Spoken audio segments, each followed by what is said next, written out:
जो मुझे माण्हुनि में हथ विझे असां तरफ़ां तव्हां बेफ़िक्र रहो। को ॿियो हथ आहे वकी रैज़न खे सम्झाए छॾियो। एतिरी हिम्मत न आहे उन जा हंध साड़े विया। जो मतिलब त हुनजे वतन था ॿारनि जूं हरकतूं कंदा। हारे जे साम्हूं तूं छा थो चईं?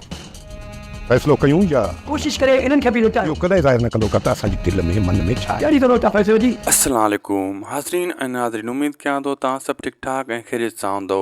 हलूं था दुलाब ड्रामे जी अॼु नेक्स्ट एपिसोड जी पूरी अपडेट तव्हां सां शेयर कंदा हलूं। रिव्यू कंदासीं ड्रामा सीरियल दुलाब।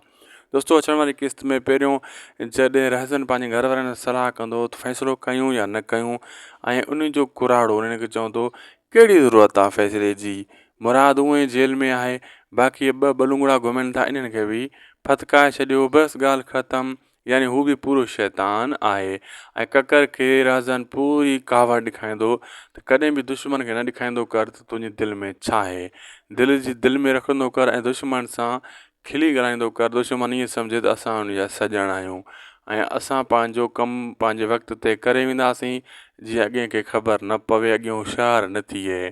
दोस्तो, हाणे सोडल त झुकी पियो आहे शाहनवाज़ ख़ान जे ॻाल्हियुनि में अची करे।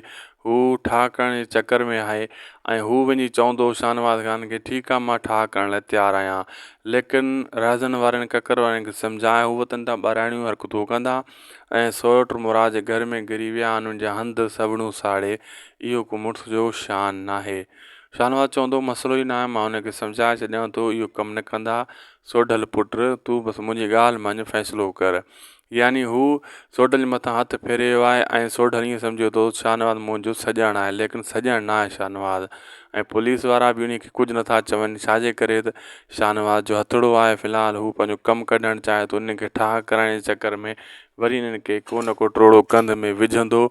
ऐं ककर ऐं राज़न वारनि खे फ़िलहालु आरज़ी तौरु शाहनवाज़ ख़ान रोकंदो, लेकिन इन जे लाइ फ़िल्म तयारु कयूं वेठो आहे सोडल ऐं मुराद खे पाण में विढ़ाईंदो। ऐं ॿी तरफ़ दोस्तो इन जा गिरफ़्तार थी वेंदा आहिनि शहदा। ई पुलिस खणी वेंदी आहे मंसूर ख़ान जे शहदान खे ऐं हू गुस्से में अची वेंदो आहे, इन्हनि जी एतिरी ज़रूरत जो मुंहिंजे माण्हुनि खे खणे, यानी इन जे मथां को हथु आहे, यानी हू शाहनवाज़ ख़ान जे लाइ चए थो। दोस्तो, शाहनवाज़ ख़ान वटि जेका माण्हू आहिनि उहे शहदा ई आहिनि मंसूर ख़ान जा, उन खे पल पल जी ख़बर पइजे थी।